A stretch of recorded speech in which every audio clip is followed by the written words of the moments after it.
الحمد لله حمدا كثيرا طيبا مباركا فيه، والصلاة والسلام على سيد الأنبياء والمرسلين محمد وعلى آله وأصحابه أجمعين. أما بعد، زيد الخير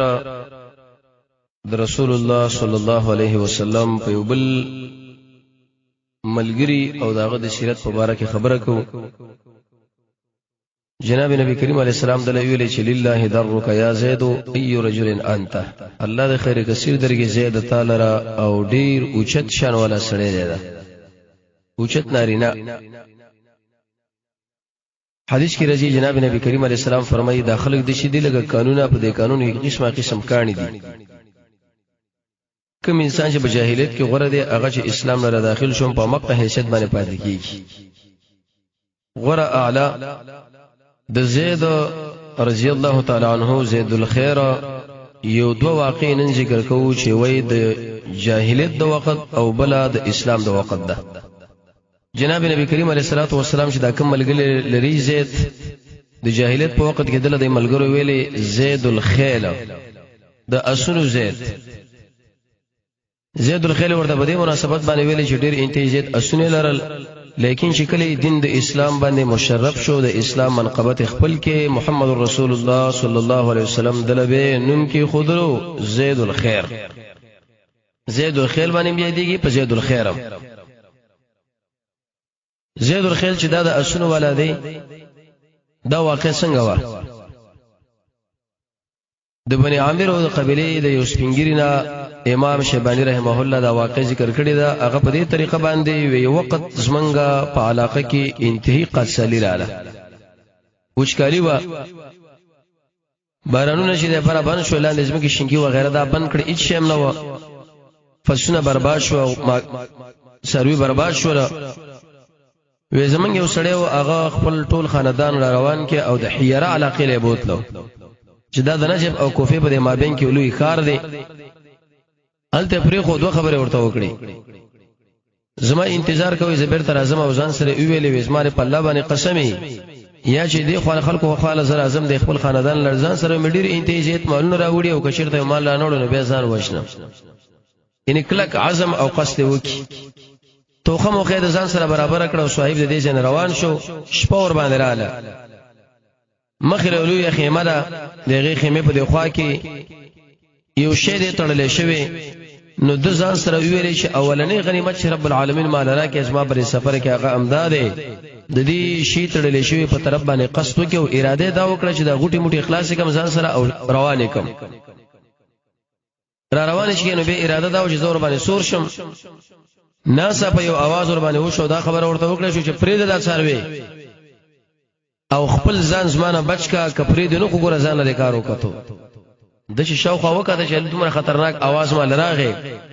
چې پرې د سروي کپرې د نو ګور ځان ور باندې برباد کې وې دې پرې خود روان شو. دی اشرف ورځ مزل وکي ډیر انتهایی اوچت مزل نورستا یو ځای لورغه چې په کوم ځای کې وکان تړل کېږي. دې وکان تړل کېدو په خوا کې لوی خیمه او اغم د سرونی نه ده. دې سړي ځان سره دا خبره وکړه چې په دې ځای کې دومره وکان دی او دومره لوی خیمه ده، دلیل په دې چې دې ځای کې آبادی شته. ځان سره ویلې چې ام دې ځای کې توس پاتې شه، ځکه دې خیمه والا خلک راځي طالب خوراک وسخک درکې او دغه وکانم کې دې شي کمی وخت له درکې هغه بوزي خپل بچو له التبه ذبح کې دا عمر باندې شون برابر شي. کاروبار به شروع وی قتل غول د خیمه لا تر دې پرې چې دانور ډوب شو چې کله د خیمه په خوا کې ورغه کې نستو یو سپینګیری سره د خیمه په منځ کې ناس ادم دغه نو ورسره کې نشو په دې شی طریقه باندې چې دا په پېنو شي بوډا چې څوک زماره خواله راغلی وخت تر شوی نو چې نور بالکل کپړو بيدو کې راغی. وی شاه سوار راغی په ازبانه سورو. دا سړی فرمایي چې ما په خپل عمر کې د شي مضبوط شاه سوار لیدل نو او نو دومره غټ بلکې د اسمانه چې کمزین کې خود لیکيږي وي دومره قوي سړی او چې ایسه د جن په منځ کې دا ټوله خالی ګډه کاکړه بند کړه او ګرچا پیرته غلامان روان و د کی طرف او چپ طرف او روسه دا غنا تقریبا یوصل وکانو سره و. په دې سلو وکانو کې وکړو چې هغه د ټوله نمخ کې انده تکړه فعال وی دی وکړو چې ګونډه واله د نور وکانو ګونډي واله وی په دې وخت کې د شاه سوار په خپل غلامانو کې یو غلام له ویلې چې دا پلانې وکړاول ویشه شوده ته راوړه او اشاره وکړه چې و کله چې هغه په د ټولو وکانو کې د سلو کې چې دغه غو نه چاغه او سربه او قبل نه و او بیا ورته ویل چې کله د شوده ته راواخصله د دلوي خیمه په دمنځ کې چې دا کم شیخ پانی د سپینګری دی په دې سړي باندې دا شوده وسکا حق غلامانو کې غلام را روان شو لوکي رضان سره راواخصو او د دیو کې په طرف باندې راغی غیر اول وشله تر دې پر چې دا لوکي اډک شو او په دې وخت کې د دې سپینګری بوډا مخې لکه خودو او روته دا غلام په اړه باندې شو لاړو وې دې بوډا دغه نه یو ګټ یو غرق وکړو یا دوا نور پرې خودو دا سړی چې سپینګری دی باندې عامر دی دا په خپل فرمایي وي ته چې عجیب کار ماو کې چې په دې ځای کې دې سړی دې شودونه یو غړپ یا دوه غړپ وکړه او دا ډک لوکي اندشه پاتې کېدل دا خو نه کوي زور وړاندې شو پټ پټ ورالم وې دا غلو کې مې راواخصو په دې کې چې دا څومره شو دي دا مې ټول په سر باندې راوړل وګیوم وې په دې وخت کې دی غلام موږ لکاتل نو په هغه لو کې هم راواخصو او لاړو دې سړي په طرف باندې دا غامر شاسوار چې مضبوط شاسوار دی او کله چې په دې جن کې کینی نو دا ټول جن د مخې سره ډکای اغله دا خبره وکړه چې ایزما مولا ایزما سردار ایزما مشره تا مال امر وکړي د چاغي وکي د دې لوشلو په باره کې ما دا وکړه اول وشله او اق شوده مې برابر کړه او به مې د شیخ صاحب خواله راوړل د سپینګری کم چې د خیمه په دې منځ کې نه شیخ پانی هغه تشکیل وکړو خو لیکن زما دا کې شاور ذکر نه کړه یې زه ته پټ ناسو مزيونه لیدم او ارڅ خلاص شو شاسوار چې کله دا خبره واورید چې دا ارڅ خلاص شونه په فرحه ډیر انتیزیت خوشاله شو چې دی بوډا دومره زیات شو دوس کله وی اطمینان مال راغی وی به مله دا خبره وکړه چې آشنا دا بره وکدام ولوي شه وی وکه مې راولې شه او اقا لوکي امراوړو د شیخ والا مې کې خودو وی دی وخت کې دی غلام د دې لوکي سره امق کارو کې چې د راډک کې ګرمه کې د شیخ مخې کې خدا هغه ته یو غړ په دوه غړ په وکړ نور پرې خودو وی به مرا واخستو چونګي زوګه ما او ډیر انتي تګي خدا ورته چې دا کم لوکي د شودونه ډک دی هغه پوره ونسکلو په نسبت سره اول لا دی وخت کې دا معنی مې وسکلو ولی وی وجه دا و کبل فرج او تقدیر دا غبل غو نظام په سر راوړاو ما نو دا شاسوار یو قسم شک پرې لږه پیدا کی چې دا څنګه سړی دی مخکې ورځو کې موږ دره شوده کې خدای یو غړپ دوه غړپ درې غړپ به وکړه نن ورته موږ شوده دو دا یو لوکي مشکل دا بل لوکي مشکل څه مشکل دی دل وسوله شي غل یې شي سړی دا بوډا د بني عامر دا خبره کوي دومره حرکات او دومره اخستل په یوځای کې کوا چې ستا غورانه په کې معلومیږي نه او کچر دا په کې معلوم شونه په خپل ځان له خلک راوچت کړه وې په دې وخت کې دیشا سوار شډیر انتهایی مضبوط او چت دی د دویم کس له امر وکړو چې علال کې وسروي پر سروي کې هغه علال کړه شاسوار په خپل سره د غلامانو په دې وخت کې دغه علال کړي شوی شی ورید کې او سید قشن خوروادار کې او به د سپینګری مخې کې خودل هغه ته خوراک وکي په خپل لاسونو باندې خوش کله مور شو به شاسوار خوراک وکي او داغه سره چې دوه غلامان دوه خوراک وکي دا وی ذکر سره فرمایي وې زه په وجه کې نو سم غل پټ پیخه دا شو چې کوم وخت دا بوډا مور شو دا دوه غلامان ماړ شو دا کم شاسوار چې راغلی او هغه مور شو خپل زیونه د آرام وری ولا او د شون قدس عمیق او جوور خوب باندې چې د پوزنه یو قسم اوازونه د انسان راوشي کله چې سړی په دې خوب کې ډېری ته جوور ورشي وېما پیخه د شو وکړه چې زره اوچت شو مو ویلي بوډا مو ده دي شاسوار مو ده دي او دا غلامان مو ده دي او هغه غټ اوخه مخ کې هغه مر اخلاص کې ځکه هغه د قومندانو او د سرکفو چې هغه کله کم طرف باندې روانو دا ټول وکانو به رواني وي لاړم داغه د پړې مخلاص په تړلې و زنګونی په تړلې و وی چې کله مې دار روان کې زه پیسور شوم اې د سره را پدې خو چې دا څومره وکاند وي دا ټول را روان شو مسل کوم د شپې وی چې کله سبا راغلو او خو دې خو طرف باندې مې قتل وکړه د شنه شي شپې مسل ختم شو یو اندازې پوری ورسېدې وس دې خو ګورې نه سر دې ټټ کړي د خامخا ګیریږي د بل سیاست دی بوډا د سپینګری د بني عامر موږ له خودو وې دې کی طرف مې موقع ته سوچ مې ونلیدل چپ طرف مې موقع ته سوچ مې ونلیدل مخله مې موقع ته سوچ مې ونلیدل ورسره مې موقع ته سوچ مې ونلیدل او نور مې دی وکړه نورم لغت ورکړ روان مې بیغم شم دا نور وکانه مرو شر روان دي تر دې پورې چې دا ورس کرنا شو انتهایی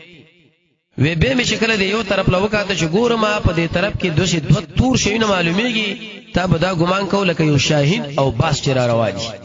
لو ریزنه څوک معلوم شو یا غټ مرغه په اسمانه سور دی هم سره روان دي تر دې پورې چې هیڅ اسما دی خواله راغی وی چې کله مې د په دقیق نظر باندې وروکاته نو ځان سره مې دا خبره وکړه چې لکه دا خو اقشا سوار دی چې کم مخ کې د هغه بوډا خوا کې زغلې ناستو او د یو مضبوط انسانو په دې اسمان راناسو چې د جین د منځ ټوله نشي نیولیو دا لکه جسمه په سر راغی راتلو په کدا چې زمانه مخ کې شو ما د شي ګمانو کو چې داس ما ملګری دی ځکه چې ما باندې داس نه کې گزار نه کې لاړو مخله وی چې کوم وخت دا مخله لاړو نو په دې وخت کې ما دا اوخه دا کم شي مخ کې دی د ټول نه دا میرا واپسو په ځای کې موتاړو ځکه د چې زمانه مخ کې منډه واخصنه په ځای کې ګونډه ما تکړه غشي مشي را واخصه او مالوي چې ودرېګا څومره وکان چې دا خوشی کړی دا ټول پرې ده وې ما ورته ویلې زما عربیم زما سره د قشانه لیندې ده زما سره د غشري گردنې ورته سوق وای ټاپ پرتلا چانټا په دې کې چې دا څومره غشي و دا ټول برابر کړ او په خپل قوس کې مې دا غشي ورکی خودو دا څومره وکان چې ودا مې د ځان ورسته کړ زما خله ورو وته ودا شسوار زمانه ډیر انته لري ولاړو او مال دا خبره کوله چې خوشی کده د مشر اوخه دا کم چې سرکخته دغه د اپکی او غاړه چیزی و ما ورته چې کله قطن دانش کېدلې یو په یو دې سره معلومه وي مشر شیخ بویلی وی چې یو کس نه کسړې تختی دغه غړ به غیرت نه خوشی دوه ولودري دنه به غړ به غیرت نه یو ته یو زم څنګه دا خوشی کم او د سیمه ورته چې غوږ کې د شاسوار اسمره خبره لا زما د کور زنانه دي زما د کور ماشومان دي هغه ټول په حیرا علاقه کې پرې خودلې دي چې د نشه په د کوپې په مابین کې وخار دي په عراق کې او قسم دا خبره کړې ده چې زه بخامه خطا سو د خوراک او شعر اورم او کما سره مال نه به بزان وژنم نن زمر له تیار یم سر نه تیریږم خو لیکن دا وکال نه خوشی کوم وې دې شاسوار ما باندې غاوږي چې بچو ځان دې مړ کې خوشی غزه تعلیم دا و خوشی کې وژنم دي و پلار دې مرشه عربو کې عادت دا اشاره به کېرا کوله ویلا خپل کا پلار دې مرشه مور دې در باندې بورشه مرشي و ما ورته ویل چې څومره زورو کې زدا نه خوشی کوم ویغه مالوي چې و ظالمانه تبا شوي دوکه شوي د خپل دماغ دوکه کړي اسما مقابله ډیره ګرانه ده و ما ورته وینا و دې شلری چې کې دامو لري چې زمما وې کوم ځکه چې ما دا غټ وخت تړلې دي او هغه مې درو غټي ورکړي وې مال دا خبره په دې وخت کې وکړه زه خوشی کوي خو نه ما وښنا وې تا چې کوم غټي ورکړي دي ام دغه غټي مال وکړي چې کوم ځکه دي ورکړي سر کې دي ورکړي په منځ کې اخر کې ته مخلاصوا وې ما ورته دا بشرته دومره بهادری وې ما یو غټه دا بل غټه دا بل غټه دا وې ما لوي چې ما سره غشره د شي نشانځنه مکه غټه زو ولم کته خوشی کې خوشی نه کې زوس په خپل خوشی کوم بغش وی ورته می ویل چې د قمنځنی اوله وی ګونډه مرتما تکړه غوشه پیرا خوشی کې د څو ټکه ورنوي سو هغه غټه په خپل اخلاص کړه تا به دا ګمان کوله چې سړی په لاس باندې اخلاص کی تمره قوي وی به دویم ډز ور باندې وکي دا بل اخلاص کړه دریم گزارش ور باندې وکي دا بل اخلاص کړه وی ورو دا غټ سرکه او خوشی شو او دا څومره وکان چې دا په ور روان شو وی ما ځان سره دا خبره وکړه چې دا معاملې ډیره ګرانه ده چې هغه څومره غشي مشي میرا خښتي و هغه مې بیرته پر خپل گردنۍ کې په خپل ټاپ کې چانټه کې پرتله کې بیرته واچو چې دې سړي ځم خراب و دا ډېر خطرناک دی دغه ځنه وشتل د شي کې سم د موږ د نور لمن غوړې وکړه تبازو یو ځنتي خطا کیږي نه وې دلته ورته ودرې د مولا سره مې اوچت کړم اجازه تسلیم یم مړ مې نه کې څه خبره ما چې ته دومره تکړه وېزما خواله را نږدې شوې اول خېزو کې زما په قوس باندې غشي باندې لیندې باندې دیر نه واخستا ورسې وېزما دا ټاپ کلاس کې دا گردنۍ پاګه کې چې څومره غشي و غیر نه واخستا وې مالې چې بچي سور شمه په ورسته زما په ورسته سور د سینا چې دشمن دی ونی او هغه د اسلحه کور کې خودلی کوټه کې وسره خودلی دا یو بل سیاست دې صحابي د جاهلیت د وخت نه موږ معلومیږي چې په دې وخت کې له ایمان راوړل نه دي اولی تی اسلحه واخستا به ته دونه مرمۍ واخستې به ورته وی چې وسورش وی چې کله ورپسې سورشم دواړه مرکه کول روان یو وی مالوي چې آشنا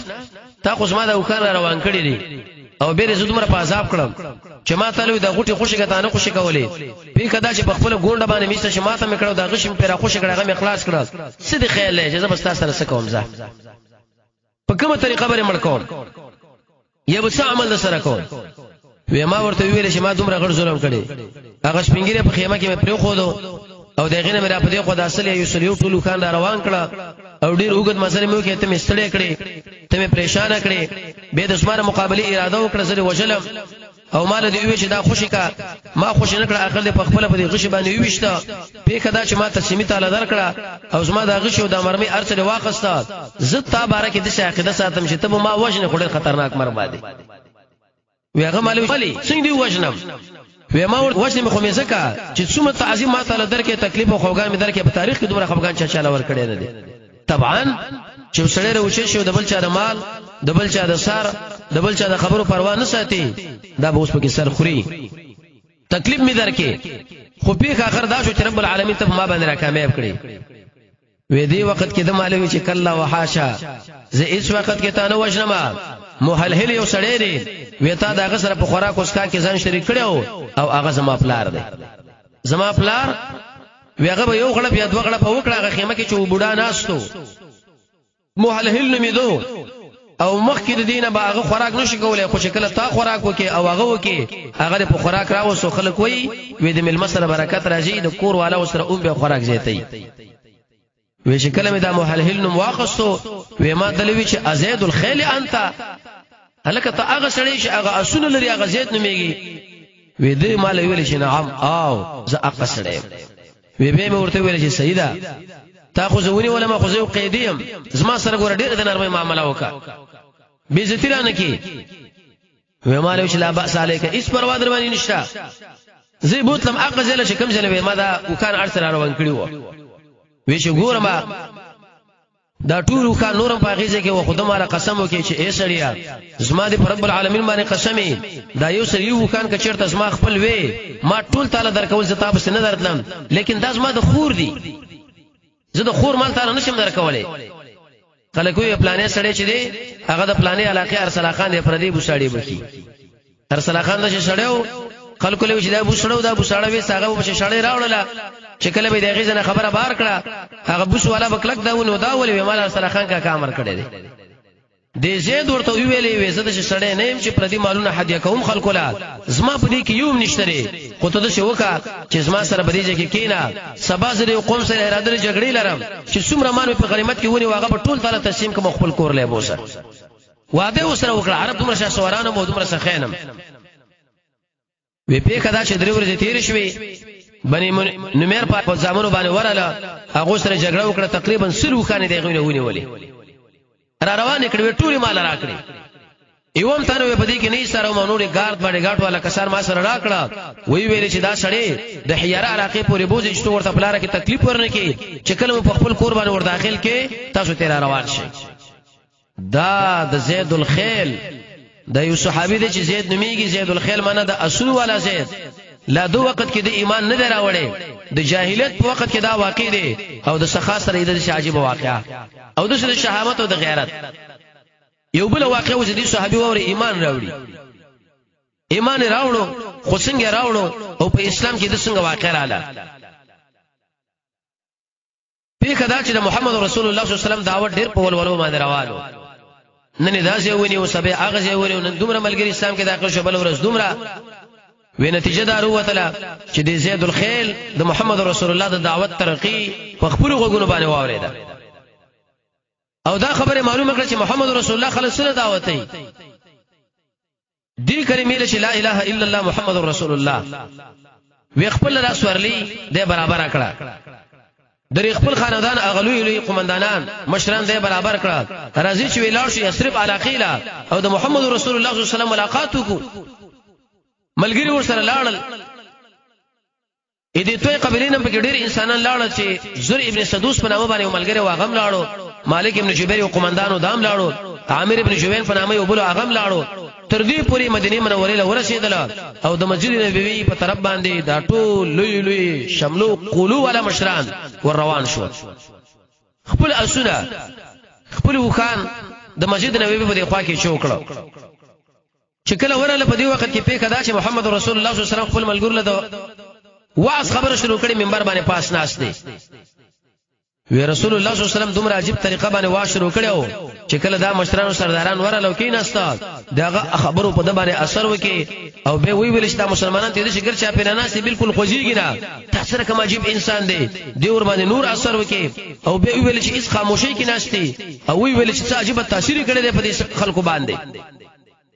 محمد رسول الله صلی الله علیه وسلم دا ملګری ولید وی ویل په دې حال چې خطاب شروع کړي دي خلکو سره نبی کریم علیه الصلاه والسلام ورته چې انی خیر لکم من العزا ومن كل ما تعبدون اے خلکو زه تاسو له غره ما به احترام د هغه شان شاغه عزا بوته او د هغه سره چې داخله تاسو دغه بندگی کوي ان خیر لکم من الجمل الاسود الذي تعبدونه من دون الله زه تاسو له غره د تور هغه اوخنا چې تاسو دغه بندگی کوي اوخ څنګه بندگی کوي د بندگی د اوخ بندگی تاسو کوي تقریر وکي داخله کې واوریدل دوله وراوله وی په دې وخت کې د محمد رسول الله صلی الله علیه وسلم خبره د زید په دې دماغ باندې یو عجیب اثر وکي په دې ځل باندې دنه څومره ملګری چې وسره هغه ټول هم ناسو د رسول الله صلی الله علیه وسلم خبره ور باندې مؤثر شو دوه قسمه خلک د زید سره واقع شو بعضی خلک د انسانانو چې هغه د رسول الله خبره واوریدل هغه قبول کړه او بعضی د انسانانو هغه ته انکار وکي چا چې د محمد رسول الله خبره ومنله فريق فی الجنه دا ګروپ رب العالمین جنت لبوتو او چا چې رسول الله صلی الله علیه وسلم خبره ونه منله فريق فی السعیر داخل لاړ الله جهنم لبوتو زور بن سدوس په نامه باندې وکاسو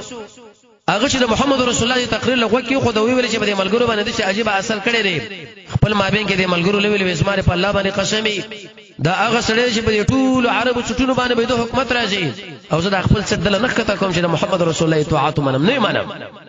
لاړو د شام په طرف باندې خپل سره وخره انت د شام د علماو عادت دا چې سرونه به خړایله د اسلام دین دی زر پرې خود ابن سدوسه او نصرانیت انتخاب زید ازي سره نور ملګری هغه شکل د محمد رسول الله صلی الله علیه وسلم خواله رااله نږدې کینه سنورما جناب نبی کریم علیه الصلاه والسلام د خپل خطبه نه فارغ شو زید سبود د ټول مسلمانانو په دې مابین کې او ډیر انتهایی حسین سړیو اوچت انسانو قطو قامت ډیر جیګو حتی تر دې پورې چې کله په وخ باندې سور شو یو په اس باندې سور شو او خپې بیلانه په دې اسمه باندې لګیدل ته به دا ګمان کوله کپړو ټکی خر باندې شي دا سور دومره جیګ او پوچت आवाज باندې ویل یا محمد اشهد ان لا اله الا الله وانك رسول الله یا محمد اے الله نبی زګوي ورکوم په دې خبره باندې چې نشته حقدار د بندګۍ سوا د الله نه او ګوي ورکوم په دې خبره باندې چې ته د الله رسولي محمد رسول الله صلی الله علیه وسلم شورته مخامخ شورته ویل من انت تسوکی دویل انا زید الخيل ابن محلحل ویزا اغه زید الحیل چې محلحل بچی دی محمد رسول الله صلی الله علیه وسلم ورته ویلي بل انت زید الخير لا زید الخيل تنن د خیر زیدی د اصل زید نه او ویل الحمد لله الذي جاء بك من سحلك وجبلك ټول صفاتونه د کمال هغه الله لدی چې د غرونو د اوارو راوستي او استاد لري نرم کې اسلام لا او به دغه نورستا د زید الخير یو چې تعریف وکړی شو مرحبا ورته ویل شو جناب نبی کریم علیه الصلاه والسلام ورته وی چې راځه سره د ملګرو سما کورلا عمر بن الخطاب مو سره څنور ملګری د نبی کریم علیه السلام سره و خو شکل د پیغمبر علیه الصلاه والسلام کور لراله محمد رسول الله صلی الله علیه وسلم د زید لا یو لوی بالغ کې خودو دی وخت کې په زید باندې د محمد رسول الله د بالغ ډیر ګران تمام شو وی ویل یا رسول الله ته په دې مجلس کې ناشو ما به تکي کړی رد کړه هغه شنه دا بنرت کې در سره والا بالغ شو د عطر دا برت کینا خو به کدا چې پیغمبر علیه السلام باغره ورکول هغه برت کولو اخري قبول کی یا پیغمبر علیه السلام ځان سره ایثار کړه بارک وی شکل دا مجلس ټول ملګری کینستا جناب نبی کریم علیه الصلاه والسلام د زید الخير له ویلي یا زید وکم وخت کې چې نوشا توصیف مال کړی شوی دی چې دا دار کم سړی دی دار کم سړی دی دار کم سړی دی خو شکل به اسماء ملاقات دا غسر شوی دی حق شان نه لکه خلکو چې ویلې دي کم دی لیکن ستا په باره کې خلکو مال ډیر انتیزه توصیف کړي دي چې دا څومره توصیف ستا په باره کې مال شوی دی بالکل امق شان بلکې هغه خو څنګه دغه نه پس زیاته دي دومره کمالي او به ورته چې کیف اصبحت یا زید زید څنګه وګرځیدي څنګه لري سبا کې زید دا خبر او کړو زید شو ګرځیدم سره تقریر نو ورستا چرته چې خیر دا غسر به مینه وي چرته چې د خیر اهل دا غسر به مینه او څوک چې په خیر باندې عمل کوي په دین د اسلام غسر به مینه ده او کله چې د خیر عمل وکم به یقین لرم په دې چې الله مال ثواب راکړي او چې کله د خیر کار اسمانه فوق شي زه به ځانم د عقیبت چې رب العالمین تا اول مال په دې کې برخه نه کړه لا حول ولا قوه الا بالله دا معنا ده محمد رسول الله صلی الله علیه وسلم ویلي وداد رب العالمین علامه ده الله چې شاله اراده خیر وکي هغه به اندق شان سره جوړيږي زید ویلي الحمدلله الذي ټول صفاتونه د کمال هغه الله الذي دې ګرځولې په هغه دین باندې په هغه طریقه باندې چې الله رسول غواړي به جناب نبی کریم علیه الصلاه والسلام له متوجي شو ورته ویل یا رسول الله زما خبر الله متوجي وایا و دريس و شاسواران را کماله او زه د رومینو په علاقه باندې ورزما او د دوی سره جګړه کوم دا ټول ماته عمره ماته وبه زه په دې خوشو وشترو کې ډېر تکړه نبی کریم علیه الصلاه والسلام ویلي خپل رانشدې کې او ته ډېر اوچت همت والي لله درک یا زید زید شه الله تعالی خیر کثیر درکې ايو رجل انت څومره قوي سره ته څومره عجیب همت 300 شاسواران مال راکا او په دې انګريزانو باندې ورزم دا ټول دل کوما زید شه چې ایمان راوړو په دې وخت کې ورسره د نور ملګرو ایمان راوړو هغه کوم چې راغلي د قوم نه واغنورا به ویل یا رسول الله زسم خپل اهل خپل بچولا نجد کې وشيږي تر څو پورې اوغم د اسلام د دین لپاره دعوت کوم محمد رسول الله صلی الله علیه وسلم دا رخصت کی یو ځای پورې وسره وته زید الخير چې کوم وخت روان شو جناب نبی کریم علیه السلام چې ايو رجل هذا څومره اوچت کمال والا سړی دی دا څومره چې همت دی کم سيكون له من الشان ادھر پاره بډيري اوچت شان الله ورکی خو ارمان چې مدینه خپل علاقه په طرف باندې شي یا د مدینه په طرف کې روان دي او پاغیزه کې وبا مرز چې د وبا د مرز نه دا بچ کړي شو رب العالمین به دې انسان لا ډیر اوچت شان ورکی د پوجا باندې به اسلام له ډیر فتوحات نصیب شي په کدا مدینه منوره شکل ورغه پاغه وخت کې د وبا مرز پاغه ځای راغلو زید الخير چې کله ور داخل شو د وبا تبي په باندې عمله وکړو اقملګری شکم د سره و د دې ملګرو لوي وی بلاد قیس په طرف باندې ملګ واړوي دي جن ویل لري ځکه څنګه وي دشمنانو په دې مابین کې دي چې سختي جګړې کېدلې خصمت د څه بنې لکه د مخکې معاملې شوي زماره پر رب العالمین باندې قسمي زنور د یو مسلمان په مقابل کې جګړه نه کوم تر دې پرې چې الله سره مخامخ شم ان تر مرګ زه چې خپل مسله روان کړو ملګری وسره روانو چې د نجد په طرف باندې ورشي په کدا چې تبر باندې سات په سات زیاتې ده د زید شپ د ارمانو چې خپل کور لورسېږي ما غوي اسلام له دعوت کما او رب العالمین زما پلاس باندې اغول ایمان او اسلام نصیب کړي او تبه زور په دکو د مقابله د غي سره و په کدا چې اخر د وبا مرز په باندې غلبه وکړه او ډیر اعلان دي کې او اخري سلګي د په دین لار کې اوتلې د اسلام راوړلو او د مرګ په مابین کې دومره مسافه به پیدا نشوه چې د پکې ډیر ژوند تیر کړي وي دا ډیر حکمتونه علماء ذکر کړي دی یو دا چې اذن په انده زمانه کې به چرته ګناه ونشي څنګه چې اسلام راوړو د ګناه کار د ذری په اندازه باندې کړي نه دي او د نیکی د کار په طرف باندې ډیر اوچته اراده و رب العالمین ځاله رخصت کې الله دې راضي شي او موږ تاسو دې الله رب العزت دې صحابه صحیح تابعداري را نصیب کړي وصلی الله تعالی علی خیر خلقه محمد و آله و اصحابه اجمعین برحمتک یا ارحم الراحمین